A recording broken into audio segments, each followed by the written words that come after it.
What's going on, people? Welcome back to Curtis Shaw TV, back with another live stream, and happy Friday. It is the North London Derby weekend, and oh man, to be fair, I'm just so glad that international break is over. So boring. The only bad thing is it's another one in 4 weeks' time, people, which is mad. And another one 4 weeks after that. We got one in October and one in November, so make some plans for those international weeks, man, because boy, boring stuff. I've turned up with the Anelka background, people. It's a rebellious Friday. Le Souk, they used to call him. Anelka, for me, I always say, and a lot of you guys will have heard this from me a number of times, one of my favourite ever Arsenal players, and I think one of the most underrated players in Arsenal history. You know, I genuinely do. I think the only reason he doesn't get his respect, he played for so many other teams in the Premier League. We don't really claim him as our own because he played for City, he played for Chelsea, he played for Liverpool, he played for Bolton.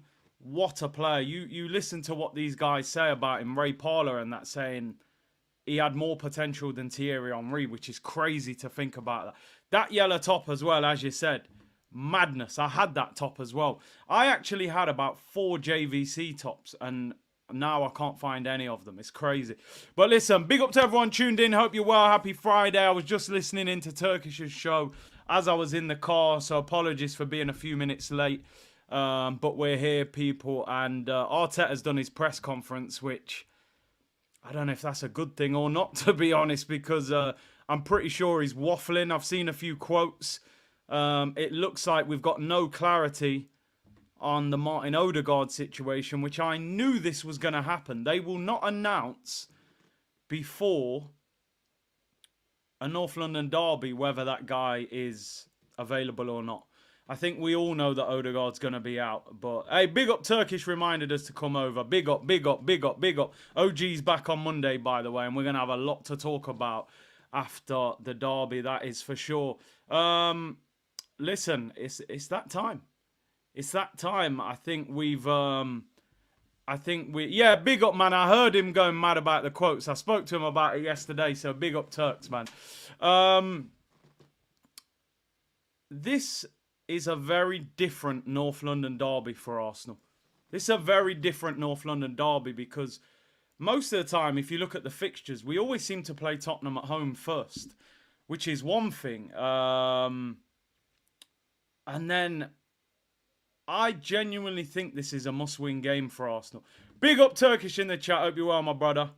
Them quotes, man. Them quotes. Say no more. Oh, just got a message there. Some Arsenal stuff again, but it's talking about the build-up to the game. I thought we'd done some business. Listen, we will talk about the game. As I was saying there, I think this is a must-win game. And it's crazy to say that after 3 games in a season. How can it be a must-win game after 3 games? It's a must-win game. It's as simple as that as far as I'm concerned. The draw against Brighton and the fact we've got Manchester City the following week makes this a must-win game. We are 2 points behind Man City.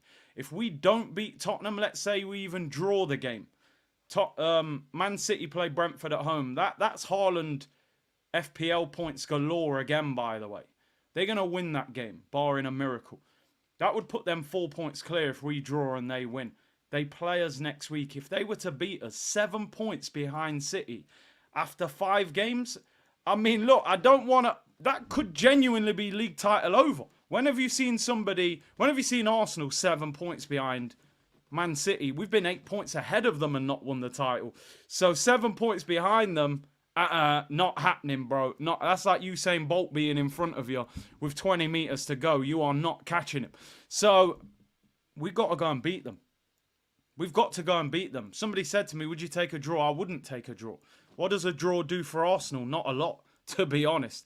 It puts us under a whole heap of pressure. The only way you might get away with a draw against Tottenham is if you go to the Etihad and beat Manchester City. That's the only way we can probably bring it back.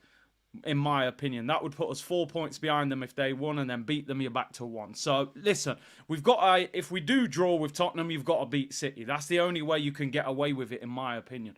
What we need to do is beat Tottenham. Declan Rice comes back from suspension. Go to Man City and have a different attitude to that game. That's what we need. This is an absolutely massive 7 days for Arsenal Football Club coming up. Absolutely huge. Because we play Tottenham, we play Atalanta, and we play Man City. And I think we've got to get 4 points. So as I said, okay, if we draw with Tottenham, I think we have to beat Man City. I don't think we can afford to not win any of these next 2 games. 2 points or 1 point or 0 points. And I think we're absolutely all over the place with the injuries on top of that. But as I always say, winning fixes everything in football. You're in bad form, you win, you're happy. Everything looks rosier when you win games. Big up Matt, he said, legendary kit into the fire. The lad goes. This will be a wild weekend. There's no excuse. 800 million has been spent. Jeez. Boss J, we've been gaslighted into believing our squad and manager are world class. Win the North London derby. No excuses. If you know, you know, bro. PR is only powerful if it overcomes your thoughts. If you're strong enough to stick by your own thoughts, PR doesn't affect you, bro. They can't gaslight me. I'm not sure we have one world-class player in this squad. If we do, I would argue maybe Saliba. That would be my opinion. Some of you may think different. And even that, I'm not totally sure.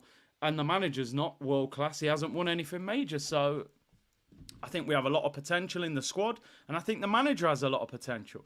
Lay, here he goes. He said, I love you, Big C, but this is not a must-win game. But we will win this game. We just have to focus on Spurs and not look too far ahead. Listen, if you're saying we'll win the game, then I believe it is a must-win game because of what happened in the game before. But we'll see. Everything is context. If you're 2-0 down with 10 minutes to go and you draw, it's a good draw. If you're 2-0 up with 10 minutes to go and you draw, it's a disaster. So there is a lot of context. But for me, you want to win the title, you got to beat Tottenham. You got to beat them. We've beat them the last 2 years at their place. And we've got to find a way. We're only missing a couple of players from the starting 11. We have to find a way. Nick said, we have the hungriest sports people who own this club. We'll be fine. We spoke in detail about those quotes yesterday. I think sometimes, listen, we've all been in a situation where you might say something about your manager that, you know, puts you in the good books. But that was just pure glazing, bro. It was unnecessary. You signed the contract. You got your 15 million a season.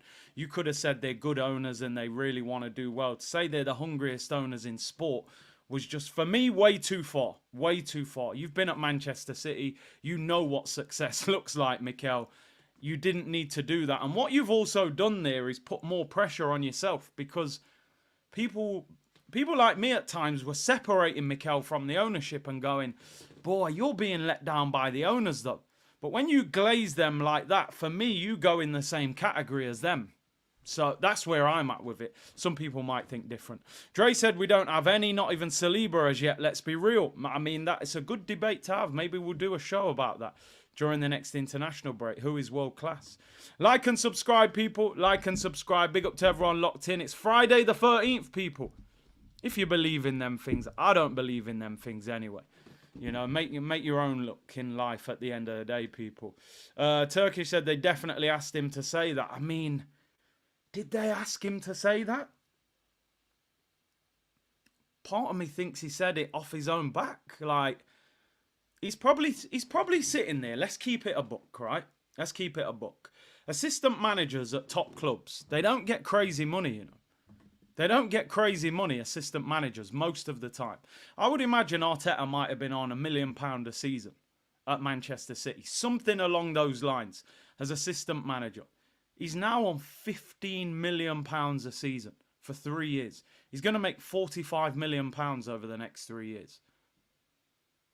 He probably absolutely can't believe the situation that he's in. 5 years ago, I was sitting there, Pep sideman, doing the coaching, filling up the water bottles. I'm now sitting on a £45 million contract as manager of Arsenal. I feel like he's got caught up in the lights of what's happening. Flashing, lights. You know what I mean? I just think I think he was hyped. He was sitting there thinking, yo, I'm building a new mansion. I'm getting a new Lamborghini. I got new diamonds being sent. It's crazy. He got caught up, man. I'm telling you. He had a few drinks. You send that crazy text message sometimes. He went crazy. He didn't need to. But my thing, and a lot of people were saying, I'm surprised. I was calm with my reaction to him signing the new contract. I was calm with it. I knew it was coming. I want him to prove what he's about now.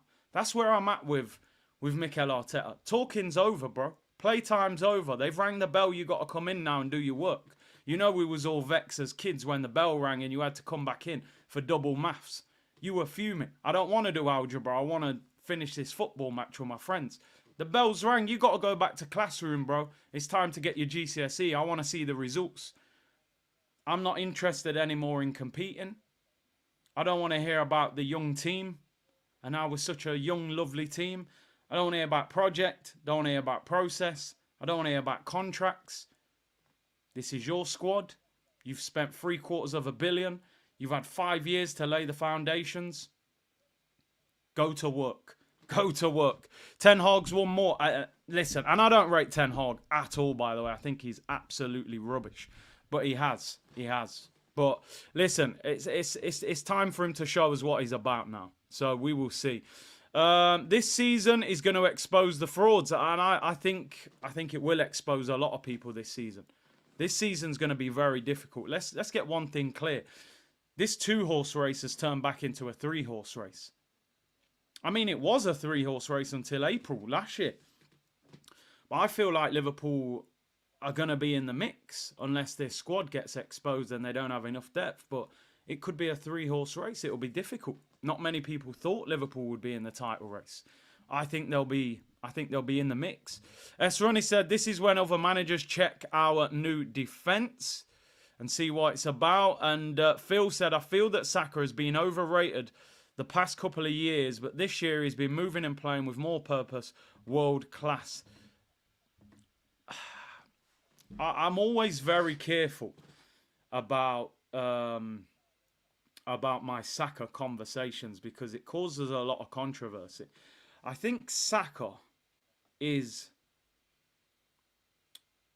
a winger that is very good at finding a way to produce with what he's got. I said this before. Saka is not a winger from 15 years ago that made you run to your seat in the stadium. He's not Alexis Sanchez. He's not Eden Hazard. He's not one of those wingers that gets you off the edge of your seat. He's not that skillful. He's not that exciting. He is a production winger. He's got a fantastic work rate. He's not overly quick. He's not overly skillful. He's not an amazing player. Which on one hand sounds like I'm criticising him because I don't think he's an amazing player. But he produces at a fantastic level for somebody that I don't think is actually that amazing. If you were breaking him down in terms of technical ability, I don't think he's that unbelievable. But he's a very good product player. To me, he's an academy winger. He's been coach. I always said Saka is not a street baller. Zaha is a street baller. Alexis Sanchez is a street baller. You can see elements of the streets in their play style. They're nutmegging people. They're flicking it over people's head. They're taking 2 or 3 players on. Saka is very much a system, an academy, a coached player. Somebody just said, did you see the comments from Pires? 50% of what Pires said was right, 50% I didn't agree with. He said that Doku was a better player. I don't agree with that. What I did agree with was he said he was a better and more unpredictable player, and I agreed with that. But Doku is not a better player than Saka. There's just no doubt about that. Doku's end product is very much lacking. Street baller doesn't equal world class. Giggs wasn't a street baller, but even with Giggs back in the day, yeah, Giggs could drip. That Giggs goal against Arsenal, and I don't like to talk about that goal, by the way, because I still to this day don't understand why he wasn't wiped out. Look at the Giggs goal against Arsenal. There's an element of street in that goal, people. Just because the guy's from Wales and, There's an element of street. He's gone past 3 or 4 players and smacked it roof of the net. You will see that in the streets. Do you know what I'm saying? That is a street goal. So I just think a lot of those wingers, the top wingers, they have that element of I can go past 3 or 4 players with ease. You look at even now, your Vinicius, your Mbappe's, those players there. Amsterdam said Overmars was 10 times better than Saka will ever be. And you know what? We know football now is very much a stats thing. You look at the stats, it was 4-4-2 back then. The wingers were getting 5, 6, 7 goals a season. Nowadays, you've got to get 15 plus. Maybe I've got to move along with the game. The game is different. The game is different. So maybe they are different. Marcel said that type of football is gone. Look what CR7 said, effectiveness over aesthetics. I totally agree with that. Totally agree.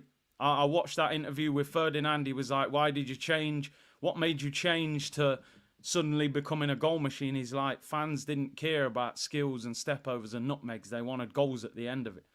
And he turned into a goal machine. And that is the modern game. I don't actually blame wingers for doing that. You need to put numbers on the board. All people do nowadays, type your name in on Google, scroll down, oh, he got that many goals, that many assists, he must be brilliant. That's all they do nowadays. A lot of people don't watch football. So, yeah, listen, I don't want people to think I'm criticising Saka here, by the way. Saka is our best attacking player, and his production is getting better and better, and he can reach world-class levels in this modern game. I'm just saying he's very different to what them old school wingers were, but the game is different. The game is different.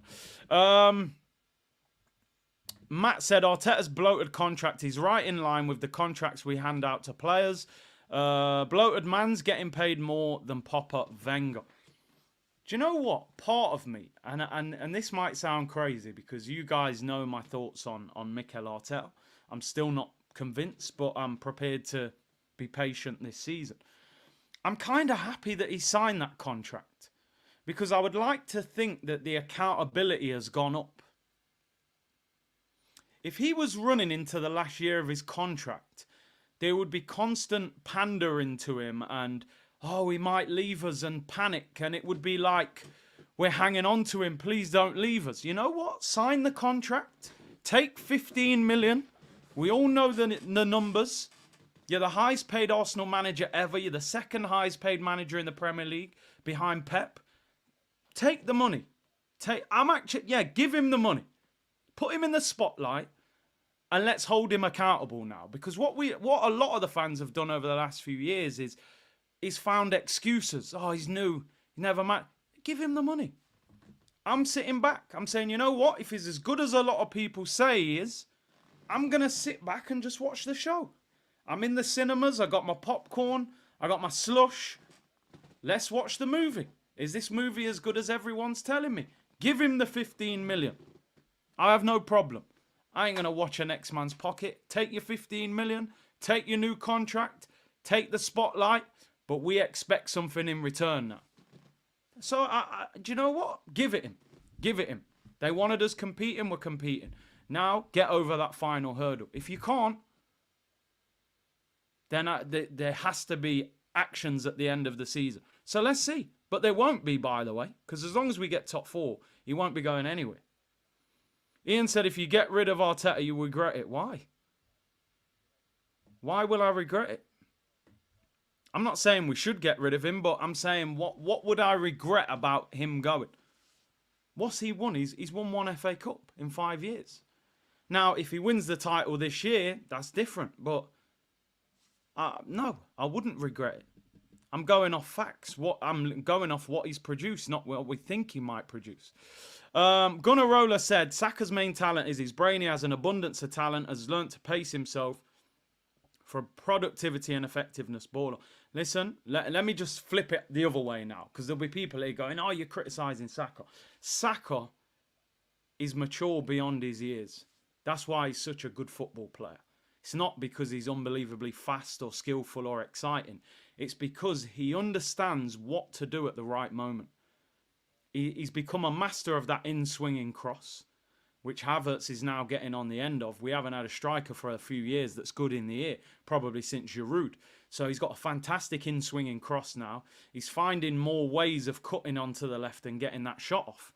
I wouldn't be surprised if Saka had his highest goal tally this season. So his productivity and his maturity is his biggest strength, and he's very durable. For all the jokes people make about the limping, the guy gets kicked all the time, and he hardly ever misses a game. So he's a tough guy, man. He is tough. He's our best attacking player, so I will give him his flowers in that sense.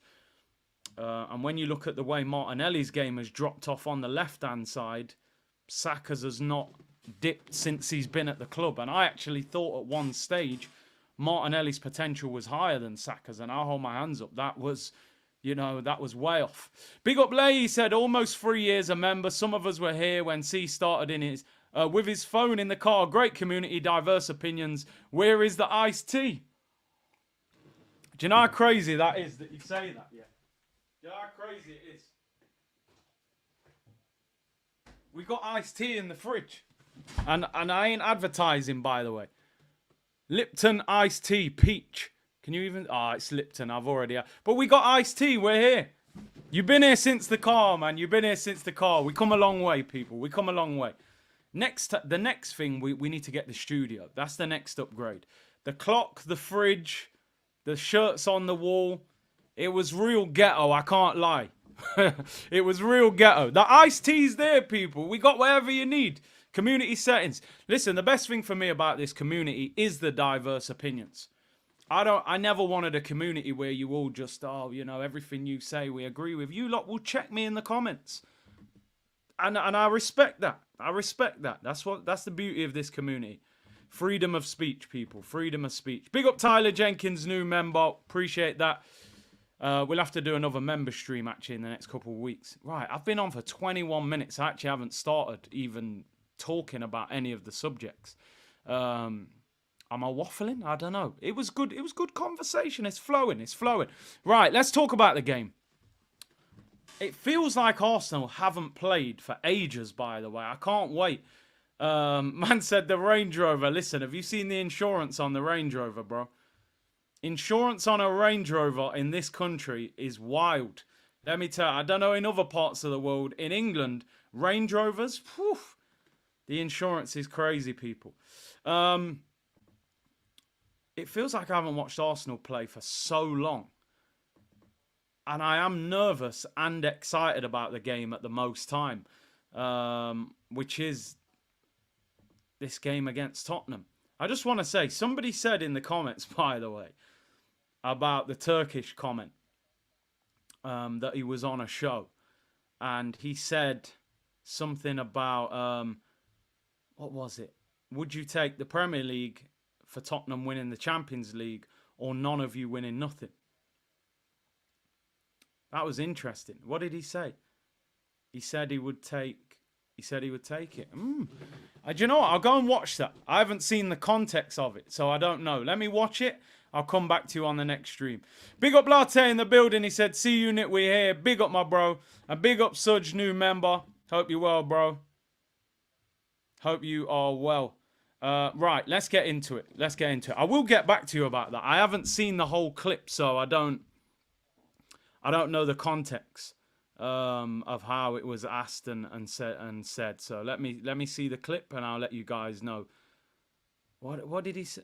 So he said, I said, F Tottenham, focus on ourselves. So basically, what's he said? So the guy said, Arsenal win the Prem and Tottenham win the Champions League, or we both win nothing. Ooh, damn. I get the angle. I do get the angle. So Tottenham winning the Champions League is painful. But you guys have caught me on my heels here, bro. Do you know what it is? I'll be honest with you, right? The way I see life is like, I think now we're in a society of football where it's like the rival's downfall is almost equal to your own success. I don't really care about Tottenham at all, to be honest. I honestly don't. So, and you've caught me on the back foot here. I don't even know. I haven't seen the clip or anything. And listen, Spurs would banter us, but I'll be honest with you, people. I'll take the Premier League. I take the Prem and them winning the Champions League. Because number one, I haven't seen Arsenal win the Premier League as a grown adult. I seen them win it when I was a teenager. Now, Chelsea won the Champions League twice, and we still walk around saying we're a bigger club than Chelsea. And they've won the Champions League. We still say, yo. Because in reality, I look at it like this. If you win the Premier League, there's a good chance you can win the Champions League. You're now the best club in your country. The likelihood is you can go on and win the Champions League. I've seen clubs win the Champions League that don't get anywhere near the Premier League. I've seen Rafa win the Champions League. Liverpool were 7th. I've seen Thomas Tuchel win the Champions League. Chelsea were 6th. They didn't win a Premier League straight after it. They didn't back it up by saying we're the best team in the country. You were a good cup team. Now, listen, it would hurt Tottenham having that star, but they're nowhere near us. They're nowhere near us even if they win a Champions League. To me, it's like somebody saying, okay, you and your rival stay in your current financial position, or we give you £10 million and we give your rival £20 million. I'm taking my 10 million and running. I don't care if he's got 20 million. I'm taking that Premier League title. I need a Premier League as an adult. It's a great question. It's a great question. You know what? Let's get a poll for it. Let's get a poll for it. And listen, I haven't seen that clip. I wish I'd seen it before coming on and I could have been prepared for that. I wasn't prepared for it. Big up for putting it in the comments. I'm going to run a poll on that. Let's see what you guys are saying. That will divide opinion. That will definitely divide opinion. Give me that title, bro. I don't care about them. I didn't even grow up caring about Tottenham. I'll be honest with you. Tottenham to me, and it might be because I didn't grow up in London, people. I'll keep it a buck. I grew up in Nottingham.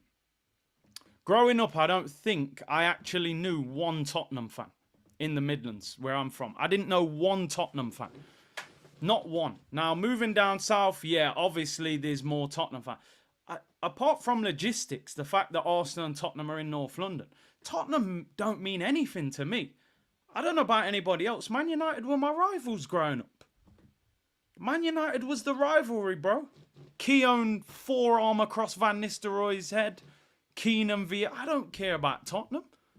Nah, man. Even if they hold a champion. Listen, it would hurt a little bit. They'll sing the champions of Europe. You've never seen that. But you're nowhere near our level. Nowhere near our level. I don't know any Tottenham fans. Growing up, not one. And I mean literally not one. I even got a friend who I grew up with who supports Blackburn Rovers. They won the league. He loved Shearer. He went with Blackburn. I knew a Blackburn fan. I didn't even know a Tottenham fan. Who supported Tottenham growing up unless they lived in London? What shall I even call the question? What would you rather? It's a great debate. What would you rather? Arsenal win the Prem. Oh, I'm running out of space. Spurs win the Champions League. Win champs. Oh, why does it not let you write longer questions? Arsenal win the Prem. We'll just call them Spuds. Champs League. Arsenal. I've gone way off topic here. Spurs win. I'll just put C League. I'm running out of room. Or both win nothing. I told you, we win the league. I'm going on tour for 3 months. Passport, wallet, hangover free for whatever the last hangover film was. I'm on tour, people. BX says nobody winning. Jahir said, I didn't know Tottenham before living in London. I had no idea they were considered. I'm telling you, man. All Tottenham are the neighbours. They're local. They're just local to us. I don't even consider them genuine rivals. I really don't. I might be wrong with that. Some people might not agree with that. That's where I'm at with it. Right, let's get into the shop. It's good debate. I will watch that clip afterwards as well, by the way. Right. After all this, let's make sure we actually beat them on Sunday, by the way. This is the rumour going round. BBC Sport, Mark Chapman. As we move on to the North London derby, there are rumours going around at the moment He said these may be quashed by the time the game comes around, but there are rumours that Arsenal may start 17-year-old Ethan Nwaneri. I think we all know Martin Odegaard's going to miss this game. It doesn't matter what Mikel Arteta's saying. He's going to try and make out as if he's going to be available for this game. He is not touching this game. We've spoken about this a lot. And who do we go with? Who will he go with? I said it the other day. If Nwaneri starts, I'm in favour of that. I'm in favour of it. I actually will be very much in support of that happening. It's a lot of pressure, and some people might think it's too much for him. I think he's ready to play. I honestly do. I watched him in pre-season, and I always say pre-season is difficult to judge, but I remember a year ago watching Kobbie Mainoo get man of the match against Arsenal in New York, and I thought, wow, 17 years of age. I don't care if that's a friendly. That's a hell of a performance. Kobbie Mainoo a year later started for England in the Euros. Nobody talks about his age. And I look at Nwaneri and I think he's ready. He's ready. I would give him an opportunity. I would give him a chance. I don't think he'll do it. Personally, I don't believe this story. I honestly think he'll play Havertz in midfield. Gabriel Jesus is back. I think he'll play Jesus up front. I think he'll drop Havertz into midfield. And I think he'll play Thomas Partey next to Jorginho. I don't for 1 second think that Arteta's going to play Nwaneri. I've never seen him be that adventurous. I hope he does. So, sometimes you don't truly know how good a young player is going to be until you just throw them in. Think about, we've been on the receiving end. Wayne Rooney, 16 years of age, comes on top corner, barring in past David Seaman. The rest is history. Marcus Rashford makes his debut, scores 2 goals. I would say the rest is history, but he hasn't exactly... Listen, he hasn't had a bad career, but for the potential that we thought a few years ago, he hasn't maybe fulfilled it. I actually have no problem with Arsenal doing it. I wouldn't mind seeing Arsenal throw him in. Just to give you a bit of context on Tottenham, early rumours are Basuma will miss the game, and Richarlison's out as well, and Bentancur's out. So they could have a little problem in midfield there. I'm not sure who they will have in midfield. Obviously, Sarr will be there. Madison will be there. I don't know who the third one would be. They got rid of Højbjerg and Skip, so I don't know who they'll play centre mid. It says Van der Ven and Solanke are back in training. So they're missing 1 or 2. We're obviously missing a few big boys. Listen, I was frustrated the other day with the Odegaard injury, and it wasn't because all of a sudden I thought, we're going to really struggle. It was because I felt like we should have had a direct replacement for Martin Odegaard. The reality is, this is the direct replacement. He is the only attacking midfielder after Martin Odegaard. Trossard can play there. Okay, Zinchenko. Zinchenko plays there for Ukraine. I still think we will beat Tottenham. I still think we will beat Tottenham with the players that we've got missing.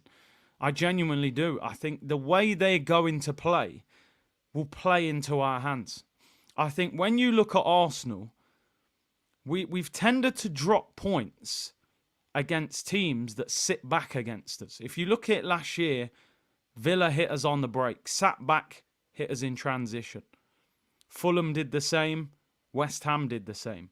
We actually do pretty well against the teams that come onto us. Now, of course, we didn't beat City away.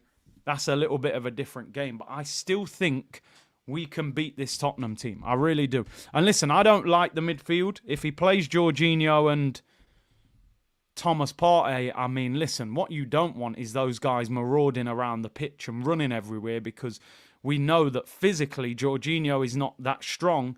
And Partey, has been looking very tired towards 60, 70 minutes. Both of them are quite slow. So I think we'll be all right. I think we'll have enough to beat them. But make no mistake, this is a hard game. This is a hard game. And you take Odegaard and Rice out, it's an even more difficult game. And the worry is the midfield. We have to get some control over the midfield, or it's an even longer day at the office. We're going to talk about the starting lineup shortly. I'm going to end that poll because I'm going to bring up another poll in a minute about who you think should play. Arsenal win the Prem, Spurs win the Champions League. 54%, 46% say both win nothing. I get it. I do get it.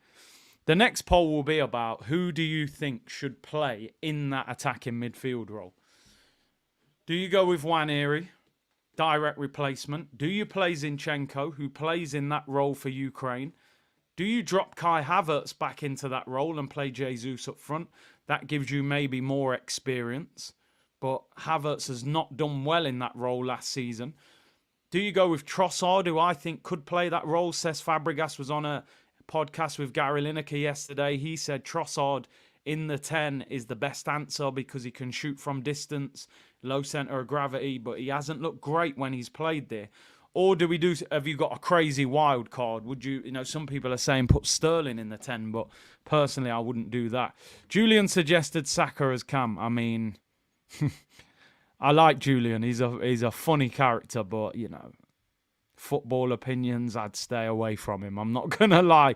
Big up Julian. He's a quality guy, but, you know, I wouldn't listen to his opinion too much. Fan react. Playing Zinchenko over Nwaneri would be an insult. Would it be an insult? Zinchenko could say, bro, I've played 30, 40, 50 times for my country there. You're 17 years of age. I've won the title at Man City. Is it that disrespectful to him? But I know what you're saying. I honestly, I would play Nwaneri. I would play Nwaneri or Trossard.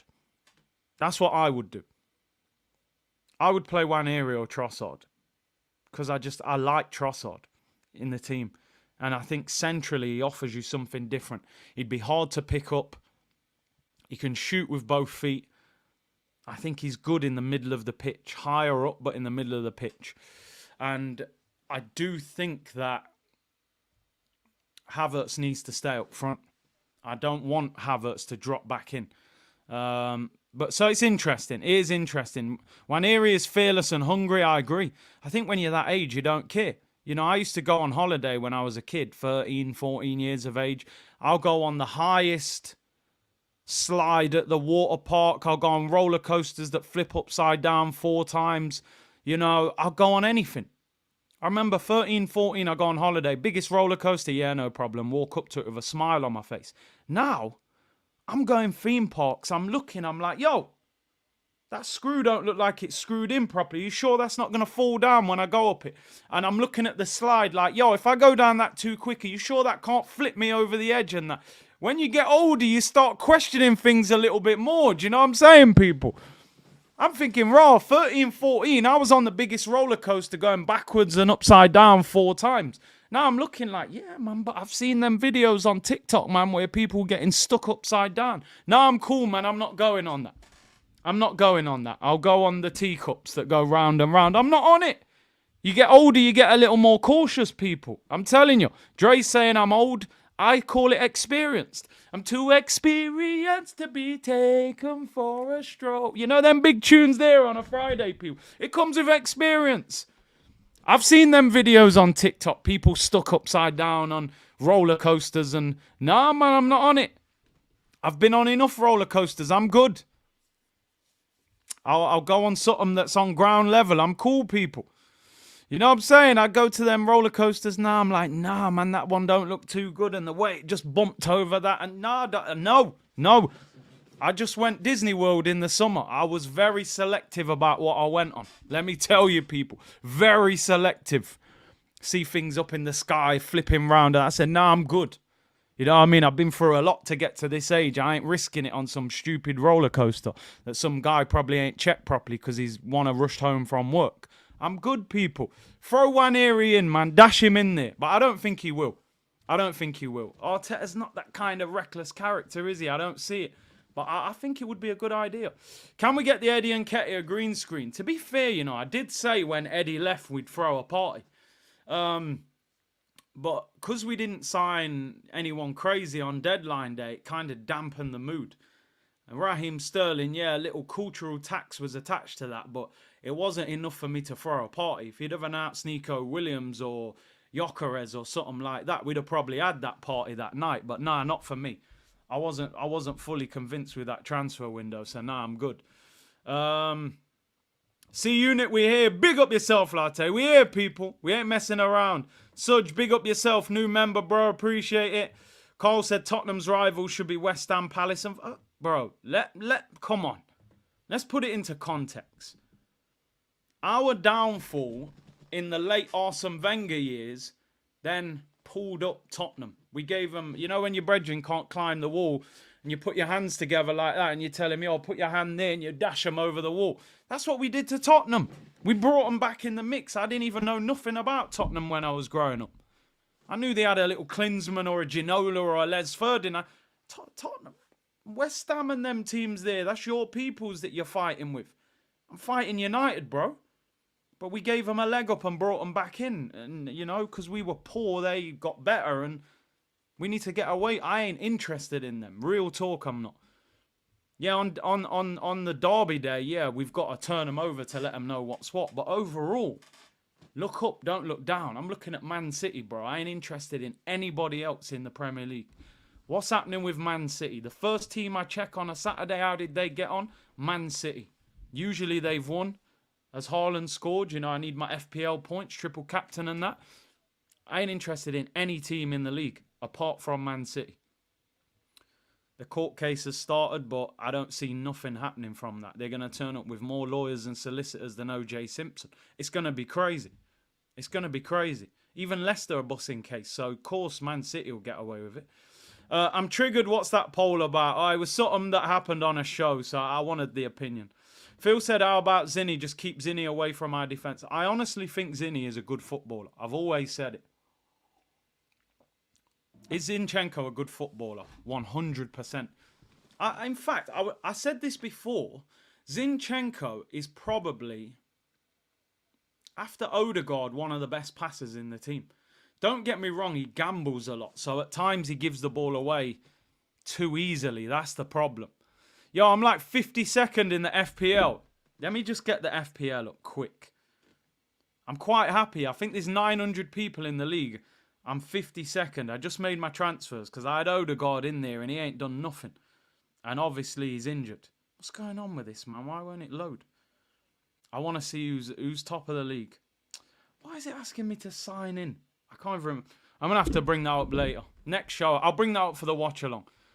Zinni is a passionate. Zinni in the middle, I think, is decent. Trust me, I think he could split them open. But again, he's not the most mobile. Can you have a midfield of Jorginho, Partey and Zinchenko?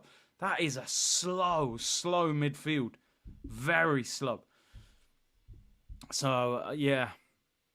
I don't know. FPL code. People always... I'm going to put it in the chat afterwards. I will get it. Nah, Rashford got dropped. He is never coming back in. I've put João Pedro in as well. Shouldn't really tell you that, but... Yeah, I've got João Pedro. Ipswich at home. Brighton. Brighton this weekend, people. If you haven't made your transfers yet, there's your little tip. I think Brighton might get a few goals, man. There might be a João Pedro in my team this weekend. I can't lie. Right, let's move on. Transfers. Only a little brief story about transfers. Somehow there's always transfer stories. Apparently, I think we knew this anyway. ESPN saying that Arsenal's two top targets at the start of summer were Benjamin Sesko and Nico Williams.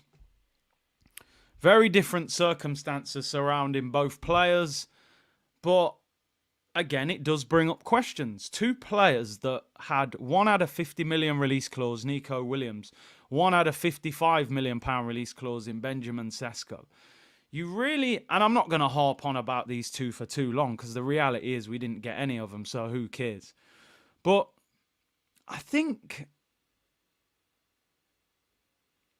as an Arsenal fan, when I look at this, I'm a little bit disappointed that these were potentially the two top targets and we didn't get one of them. And when you put it into context, one plays for RB Leipzig, Red Bull Leipzig, you know, energy drink business, Lucasade FC.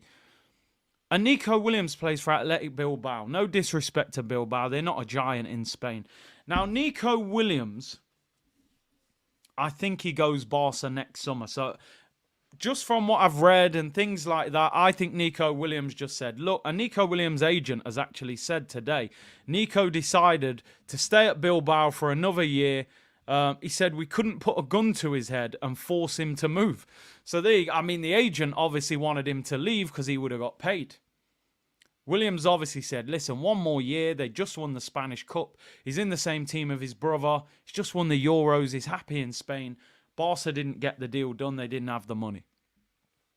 In my opinion, he goes to Barcelona next year. They'll have the Williams and Yamal thing on both sides, just the way Spain did.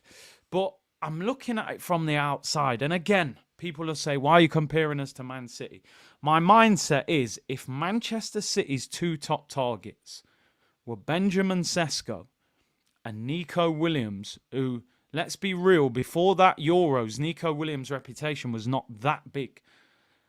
How did we not get one of those two to come to Arsenal when the mindset and the theory was, you get back in the Champions League, you will sign world-class players.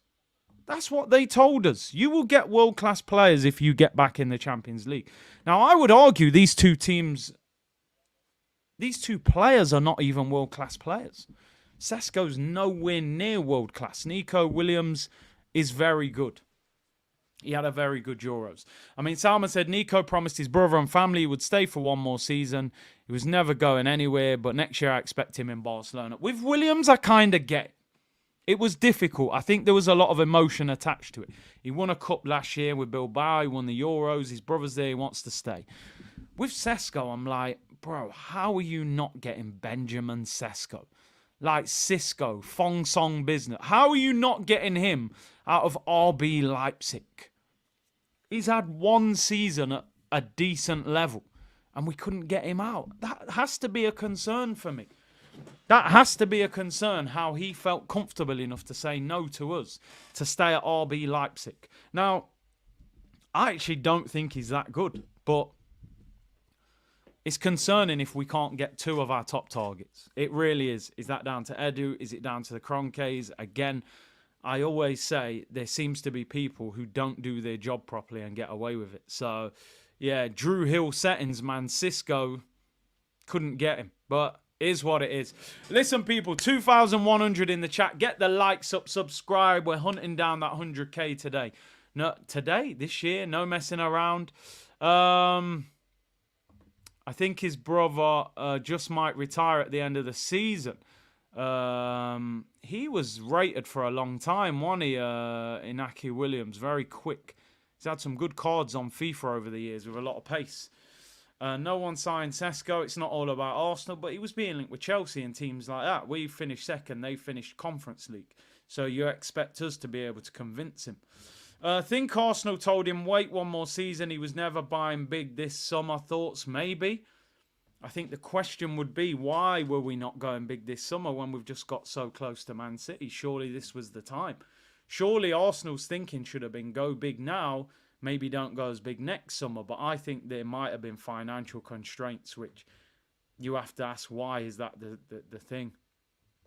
Snake Eyes, Arteta does not make rash decisions. It's going to be Kai and Jesus in the 9.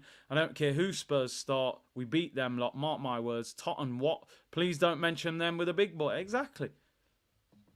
To be mentioned with the big clubs, you should have to do something big and significant. And they haven't done anything, in my opinion. So, man like Tesco, every little helps, man. Benjamin Tesco. Right, no more transfers. You know, we didn't get them to anyway.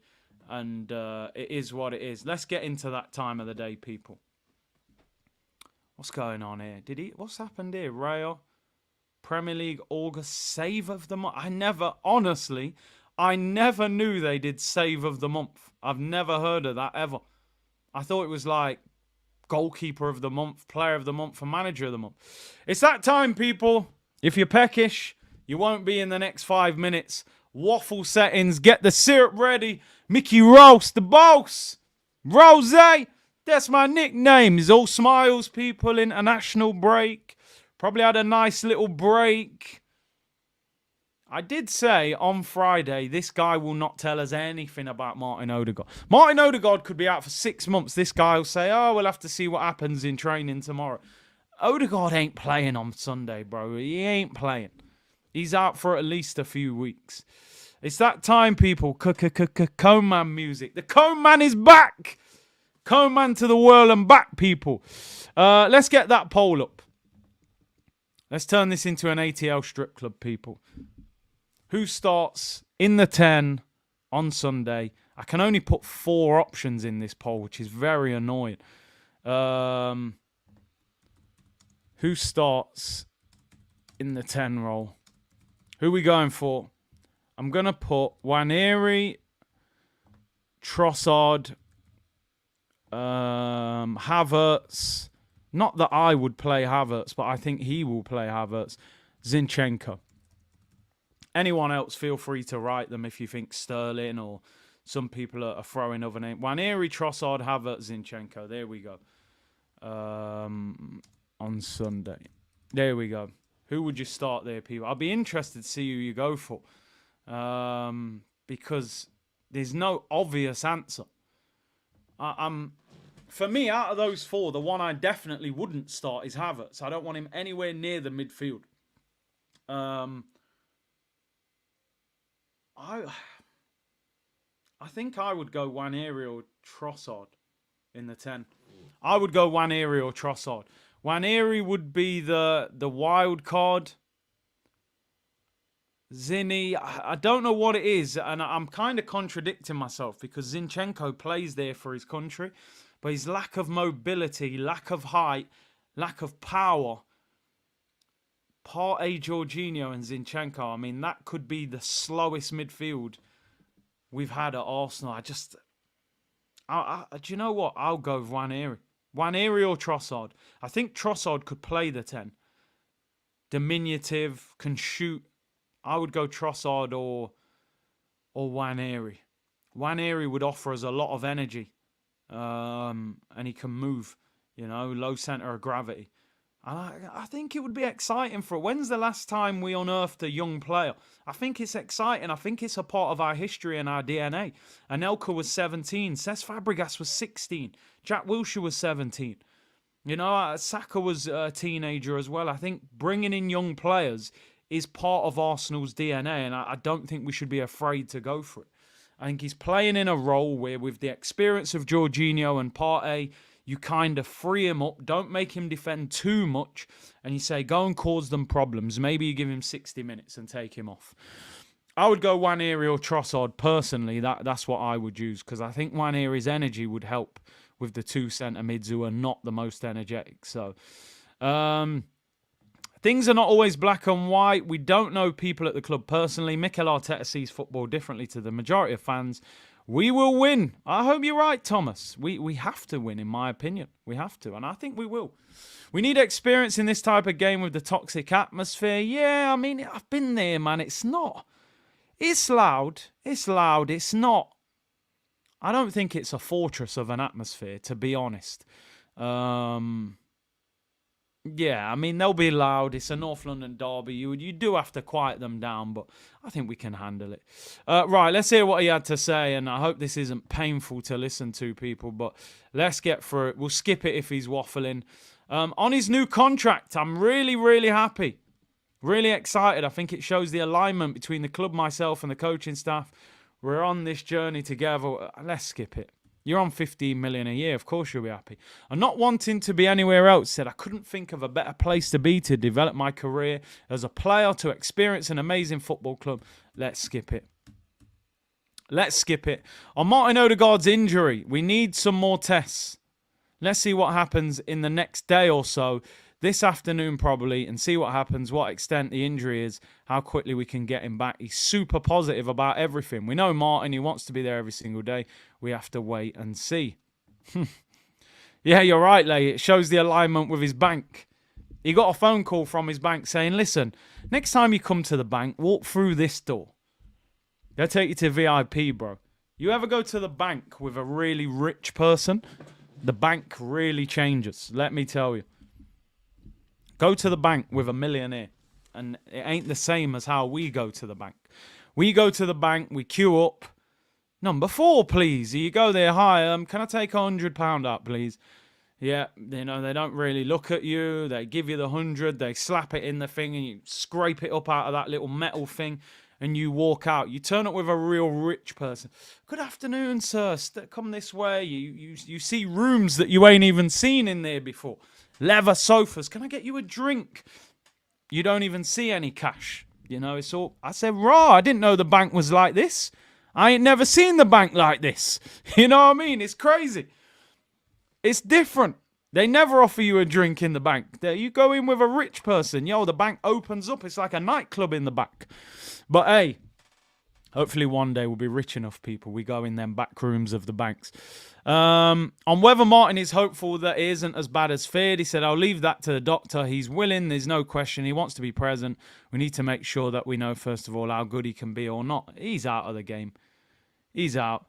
We've all been there. You know, you have to scrape your money out. It's like stuck to that metal bit at the bottom. And, you know, you scrape out and say, rah, man, didn't really want to take this out, but I had to get it out, you know? It's all mad, people.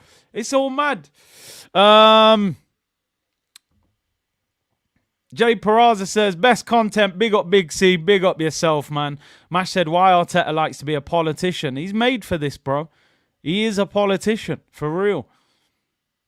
Ryan said, my midfield would be Partey, Zinni in the 8, Nwaneri in the 10. That's interesting. So you'd play Nwaneri over Jorginho. You'd play Zinni over Jorginho.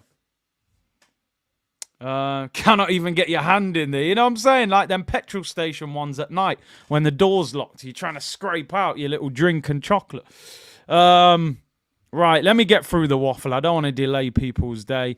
I'm not ruling him out of the derby. Players with 48 hours to go are always available. Yep, good one. He ain't playing. On Mikel Merino's injury, it's better. It's a slow process. It's bone and it takes a while to heal. He's progressing well. He's already doing some stuff. Yep, we'll see him in about 2 or 3 months. Whether he'll be back before the next international break, we don't know, honestly. It's very difficult. Yep, you won't see him. On Gabriel Jesus returning to training, he said Gabby was out there. He's got another session tomorrow. If everything goes well, he'll be ready to be selected. I'm telling you now, put money on it. Jesus starts up front. Havertz plays in midfield. Jorginho goes next to Thomas Partey. If that's not the case, I will be absolutely shocked. I would put money on it. But I could be wrong, but I think he will go with experience. On Calafiori's availability, it's another one that we have to wait another day or so. Wow, that injury might be worse than thought. They said he would be available. He wouldn't play anyway. He wouldn't play. Timber's going to play at left back, so I don't think Calafiori would have played this game anyway. On Raheem Sterling, if he could be involved against Tottenham, he said he looks great. First of all, he's got a big smile on his face, a lot of energy. He's at it and he wants to prove a point. When someone has got that in their belly, you sense it straight away. Obviously, I don't need to discover anything about his quality and what he can bring to the team. He is hyped. I'm wearing our away kit. It's not ideal. We wanted to play in our home kit. It's not our decision. We'll adapt. Listen, I don't care what kit they're in. Just win. Just win the game. That's all I'm interested in. Just win. But apparently, Arsenal have always played in the red kit, but they're saying this Arsenal kit's got too much white on it, and it could clash with Tottenham's white kit. I don't know. It's crazy. Jonathan said, Raheem, make that left wing yours. I think he will, bro. I really do. Maybe not in this game, but moving forward. On what Sterling has been like since arriving, he said, I see his hunger. He's a player who wants to play every minute of every game. When that's not the case, he's not happy. He loves football. It's what he likes doing every single day, and I see that. His commitment, the level of energy, what he's bringing to the team, it's a big boost. You feel it in the players. When he walked through the door, we are better with him. He's going to make us better. He's really selling this one. I mean, I'm a fan of Sterling, but boy, you're going too far this time, Biggs. You're going too far. Listen, I said, didn't I? Before we actually signed him, I said, don't be surprised if we sign a Chelsea player in this window. And we grabbed Sterling on deadline day. And I said, if we get Sterling, he's going to sell him to us as Premier League winner, great personality, you know, all of that. Let's see. It'll be interesting. I would actually start him left wing on Sunday. I actually would. I'll throw him a wild card. Pedro Porro. Let him run at him. Somebody messaged me the other day saying, have you seen how sharp Sterling looks in training? I said, bro, let me tell you something. I used to see Eddie and Ketty banging in goals in them training videos, bro. Don't get too caught up in training, fam. Don't. You know what I mean? They said Hazard was the worst player in training. Ronaldinho apparently strolled around Barcelona's training ground. Wasn't at it that much. I don't care. He said, yo, you seen how sharp Sterling looks in training? I said, bro, it's training. It's called training for a reason. There's boxers who knock people out in training, bro. They go in the ring on fight night and get sparked. I don't care about training. You know what I'm saying? Sending me videos. Yo, look how sharp he looks. I said, yo, relax. That ain't match day, bro. That's training. You don't even play at 100% really in training. Yardman Sterling got baptized. I'm hoping he's washed away his sins of Chelsea, you know? Reborn Arsenal player. The training edits make you look world class. You know what I'm saying? They're going to edit it, bro. When we signed Sonoga, I watched the YouTube video. I thought we were signing a monster. I seen this guy scoring volleys, headers, nutmegging people. Turns out he was the French postman Pat. He was garbage. So I ain't buying into training videos. And I like Sterling, but yo, I'm definitely not, getting caught up in that. That's for damn sure. On unlocking his goal scoring ability, he's like a boss innit on Street Fighter. You've got to beat Guile, then you've got to beat Blanca, and then you get M. Bison at the end. Like, we're going to unlock him. We've just got to unlock the goal scoring ability, and then we get Man City Sterling back. He has his ability, and the credit to that is his and the players he's got around him. You need that when you are one of the front players. Certainly he's had that intuition, that will, and that ability to do that. I'm sure he's going to impact the team. I'm looking at one or two things. And they say actions speak louder than words, don't they, people? Let's look at one or two things. 2 years ago, we were going to sign Mudryk for around 70 million. Chelsea went mad and paid 88 million. We were going to sign Mudryk for 70 million pounds. That was before we got Trossard. We then got Trossard. So we got Trossard, Martinelli, and we wanted Nico Williams. We would have paid the 50 million if Nico Williams was prepared to come to us. We then get an offer from Saudi after our window's closed for 35 million for Trossard. What that tells me is Mikel Arteta is not convinced with our two left wingers. That's what it tells me. He's prepared to replace them. Now, again, and I said this at the time, I don't believe that the Saudis made that offer for Trossard on the off chance that, we might be able to get him. I think they had a conversation with him, and Trossard probably thought, you know what? I'm 30 this season. I can go Saudi and get paid. I'm not in the Arsenal team. They're looking to sign a left winger. They've just brought Sterling in. And I'm probably putting words into his mouth here, but I think Trossard would have gone to Saudi if Arsenal accepted it. And I do think that Arsenal are looking to upgrade on that left-hand side. I don't think Arteta likes Martinelli's inability to keep possession, and I think Trossard just is inconsistent. He's brilliant off the bench. He starts, doesn't play as well, ends up back on the bench. There's no long-term solution at the moment unless you can get Martinelli back in form. So I wouldn't be surprised if Sterling ends up starting on the left. Whether it's straight away or not, I'm not sure. But I don't know if he'll start him against Tottenham. On how the club has evolved in Mikel's time here, he said, in the way we all wanted a very different club. We're in the right direction. We made huge steps. You sense that hunger from the ownership to the board, to the players, to the staff. Yeah, more waffle. If there is another club or country he would have left for, he said, no, this emotional attachment that I have, my family, my kids, experience I have, it's too strong. That Barca job or that Madrid came up, I'm not sure. On if Nwaneri could be involved against Tottenham, he said, we have to adapt throughout the season. We're going to have these kind of situations.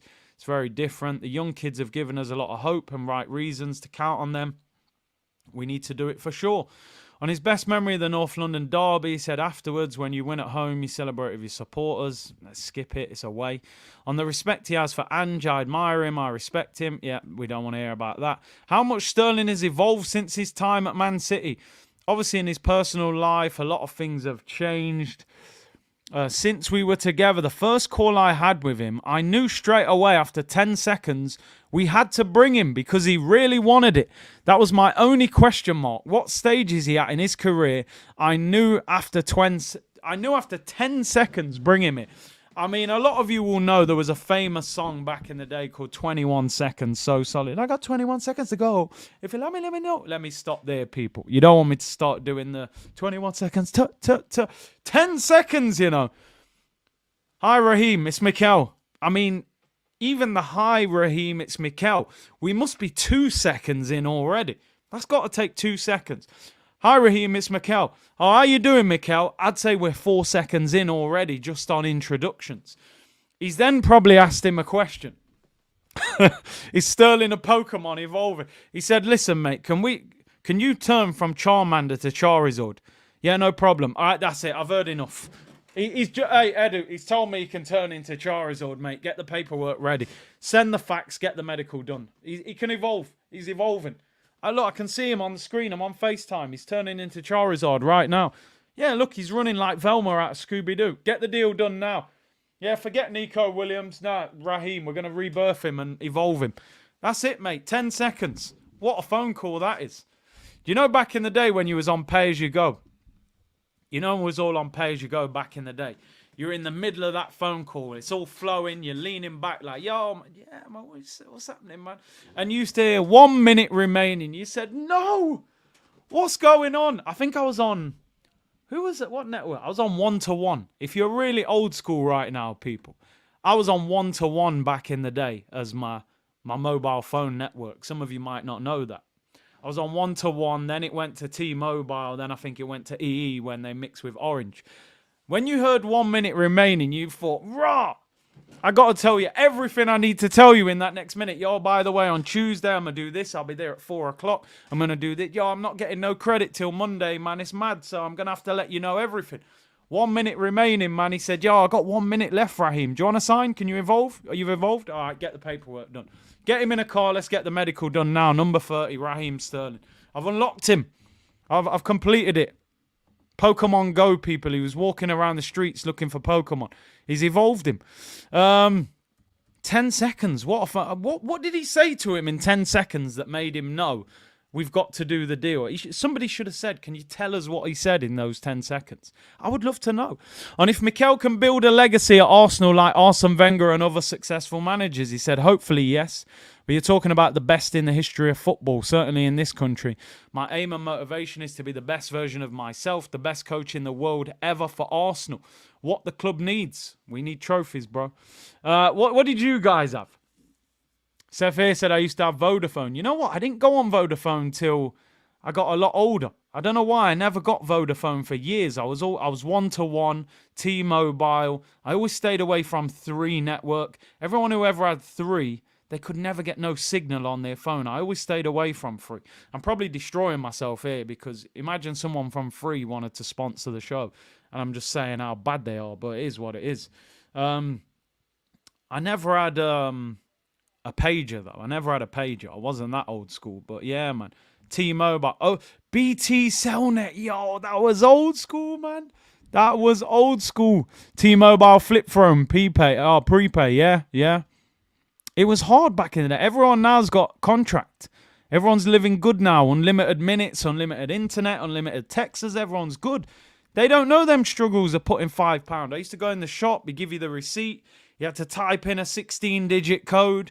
£5 credit. Make a little phone call. You're like, yo, how much did that cost me? Yo, I've still got £4.10 left. I'm good. I got another 5 phone calls there. They don't know that pain. They don't know that pain, people. It was crazy. Oh dear. Hello. Orange, yeah, Orange. Enough people used Orange. Mercury and 1-to-1. Nokia banana. Everyone had a Nokia back in the day. 402. You know what I mean? Everyone, and then a 702. And then it was all like, what was it after that? 3310 and all them ones. Did you have a house phone on the, bro, house phone? Wired house phone. Diamond cable. 3 calls on weekends and after 6. It was crazy. It was crazy. Yo, I'll ring you after 6, man. You know what I mean? This phone call's destroying the house. You know what I'm saying? 6 o'clock, it all went off. But then mum was on the phone and it didn't have 2 lines. You couldn't even go on the internet. I was trying to do dial-up internet. I'm on LimeWire, trying to download, you know, some new 50 Cent or whatever. Mum's on the phone, interrupts the internet. The struggle was crazy back in the day, people.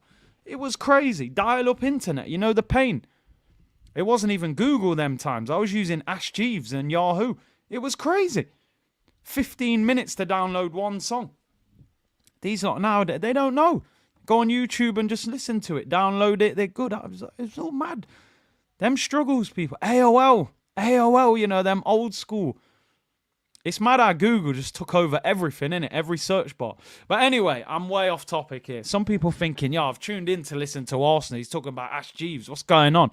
Sometimes I reminisce. That's when you know you're getting older. You know what I mean? Ash Jeeves, you know, I thought that was going to be the top search thing, but Google just wiped out. Oh, Napster was serious. Napster, LimeWire, and then that piff to get all my hip-hop. It was serious, man. Honestly, it would take me about a week to download all my favorite tracks. You know, I used to get like the CD rewriter, you get the blank CDs, you put like your best 20 tracks on it. You write like summer 2006, and I just used to roll with that CD everywhere. Inside pocket, anywhere I go to my friend's house, yo, got this CD, bro. Put that on right now. I got the best 20 tracks out. It was mad. It was mad. Let me stop. I'm waffling now. I'm really waffling. But anyway. Oh, even cassettes. Friday night, Tim Westwood hip-hop show. You had to twist up your cassette, like, get it in and... Oh, man, they don't know, man. They don't know. It was crazy. Let me stop. I'm really waffling here. On his message to Arsenal supporters, said, thank you. That's what I would say. Thank you for the gratitude, the time we have spent, the trust, the confidence they have shown. Hopefully that can continue. We are here to make people happy, enjoy their passion. See, why is no one asking him about trophies? That's probably the banned word in this press conference. On how Havertz has adapted his role, he's been great. Obviously, it was a journey until that point. We navigated together.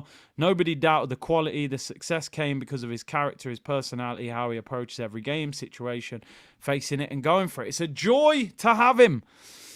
On the size of the squad that we have, world star as well. It can be bigger, yes, but we have certain limitations that we know about. That's interesting. I always thought, is he going to say anything? Only on a C-Unit stream you get this discussion. You can't get this. I know I'm off topic here, people, but you can't go on any other Arsenal channel today. And big up, there's a lot of good Arsenal channels. You can't go on any channel today and they're talking about Ash Jeeves. And they're talking about that piff. You know, hip-hop, LimeWire, Napster. You just aren't getting that today. There's many great channels out there, but you ain't getting that today. You're not. You're here, people. You're here. Channel U was my safe place. Channel U was good. Turkish might talk about it. I can't lie. He's a real hip-hop head as well, so he might talk about it. Make sure you subscribe. 2,000 of you locked in, man. I love it. Amazing support. He said, it can be bigger, yes, but we have limitations that we know about. I told you there's financial implications at this club. I knew it. Something's not right. They spent 200 million last year. They're going to tighten the strings somewhere and say, yo, you can order 200 million, but next year you ain't getting no money, bro. You know what I mean? You ain't getting no money. I knew it was going to happen. We have to do certain things, certain transactions. Certain players have been with us for a long time. They needed a new challenge. We've signed a few players. It's been different. I'm really happy with the quality of the squad. There are certain things we cannot control. And what happened in the last 2 weeks is extremely unlucky. We have to face it. I knew it. I knew that. I'm telling you now. People, like, I've nearly just scraped up all the mic with my cap there. I know people will tell me about PSR and all that, but I'm sorry, people. We are not exactly a club that blows up the market summer after summer after summer. I don't hear PSR at Chelsea. I don't hear it at Manchester United. Man City will see what happens. They might get blown up for everything they've done, but if they don't, then they've hustled the game. We have one season of actually, 200 million go big, and we got to tighten up because we went big. Come on, man. Why? He said it can be bigger. Yeah, we should have had a bigger squad. We should have got a replacement for Odegaard in case he wasn't available. It's crazy. ESR, PSR. There you go. There you go. Chelsea pawning their hotels. Yeah, maybe we should build hotels. Do what you have to do, man. Do what you have to do. Dipset days. Oh, man, don't get me started, man. Don't get me started on the hip-hop. Arsenal press conference, 3 out of 10. Big C stream. We got to, listen, if I just read it out and don't say anything in between, then you'll be asleep by the end of the press conference. Let's be real. On how to approach a challenging period of season, he says day by day. If we look at where we're going by the end of May, tomorrow's game, I reckon we skip it. That's what we're going to do. We're going to go to Spurs with unbelievable energy. Yep. On the Tottenham Man City game towards the end of last season, he said, I think I always have faith. Well, you got to have faith. He said, I know Ange a little bit. His team played to try and win the game. They had some big, huge chances. Any other day, it would be different. On Spurs fans wanting them to lose that game and the rivalry between them, he said, I don't know which fans and how many of those. Everybody has their own thoughts. I can only speak for myself. I never had any about that. I don't know what. Well, there you go. Let's end it, people. Let us end it. I've heard enough. He's talking about Ange like they're mates there.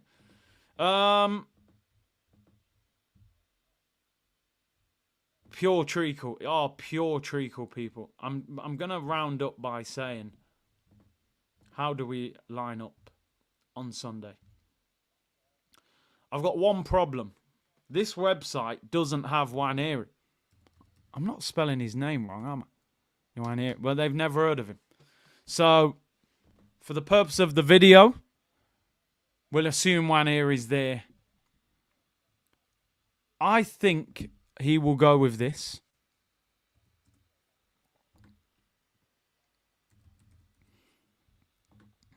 Do you know the thing, actually? I don't actually know who he's going to play on the left. Come to think of it. Like this, I'm trying to pick the team I think Arteta will pick, but I'm actually not sure who he will play on the left-hand side because Martinelli had a couple bad games, got dropped. Trossard came in, didn't play well, got dragged. I suppose he probably goes with Trossard, in my opinion.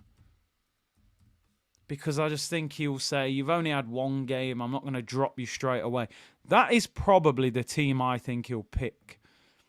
I think that's still a decent team, to be honest. We've still got a goalkeeper, we've still got a back four, we've still got a DM, still got most of our attack. That's what I think he will play. No, I've put Havertz in twice. What on earth am I doing here? Jesus up front. I think he'll play Gabriel Jesus up front. Because he likes Jesus and he did it once or twice in pre-season, played Havertz back in midfield. I think he'll go with that. To be honest, he'd probably love to have two Kai Havertz in the team. I can't lie. What would I go with? Yamming waffles, sipping syrup, spur chicken and waffle after that contract. Coleman music. Come on, bro. Twice. Two Havertz. What would I go with? Like I said, unfortunately, this website doesn't have Nwaneri, so I'm going to play Havertz up top. I'm going to play Havertz up top because he's a threat there, a bigger threat there. I'm going to play Raheem Sterling on the left. I'm starting him. Tottenham play a high line for life, mate. I think the pace will cause them problems. Because Nwaneri's not on there, I'll go with Trossard, attacking midfield. I think that would be a good attacking four, very different. Sterling, quick, direct. Havertz, link-up play. Saka with the crosses. Trossard floating around the edge of the penalty area, arriving late, very good finisher. Partey and Jorginho, don't worry about running around. We need to preserve your energy. It's like having your phone on low battery. You know, what's it called again? You have to go into power saving mode. You know, when you got like 5% left on your battery. That's the way I'm looking at Partey and Jorginho. Scroll down the top, power saving mode. We're on 5%. We're trying to make this last for an hour. I don't want to see them two running around because they ain't got the energy. They ain't got the movement. Partey, sit in front of the back four and be powerful. Win the ball back and play it. Jorginho, play it and protect. Timber can go and join in. Ben White can go and join in. Then the front four. That is the team that I would play. That is the team that I would play. Personally, as I said, I think he'll play Havertz attacking midfield. I think he'll play Jesus up front, and I think he'll play Trossard on the left. If you don't play Trossard, I would play Nwaneri. I would let him have a go, because I think he's got some quality to offer. Michael said, "Don't be a Turkish Bigsy." Hey, big up Michael, man. Big up Turkish. LSU said, "Yeah, I can live with that." I think that would cause them problems, and I think they can be got at. Van der Ven and Ramiro, they are decent, but their positioning at the back, their defense gets pulled apart a lot. And I agree with LSU, by the way. One thing I do not want to see is Kai Havertz in midfield. I just don't want to see it. It didn't work, and I don't believe it does work. Free Chelsea rejects. Oh, my days. Havertz, Sterling, Jorginho. If you'd have told me 2 years ago you're going to end up with those three in your team, I'd say you need to stop drinking. It's never going to happen. And yet here I am. Here I am. I suppose the good thing is Sterling's on loan for a year with no option to buy. Jorginho's out of contract next summer. Havertz has improved. So maybe by next summer we'll only have one of them. We'll only have one of them. That's a lineup I can live with. I think that damages Tottenham going forward. I really do. I'm still convinced that defensively we can be strong enough. And with the two midfielders protecting, I think we'll be okay. But what will he pick is the interesting thing. But we have to win, in my opinion. We'll get Mudryk next season. I mean, they're talking about getting rid of him. Don't go anywhere near him, would be my advice. People, thank you very much for tuning in. It's been a fantastic show. I actually only planned to be live for about an hour. We've been live for an hour and 21 minutes. Lots of laughs, lots of reminiscing, going over the old school things. If you've just tuned in, watch the show back.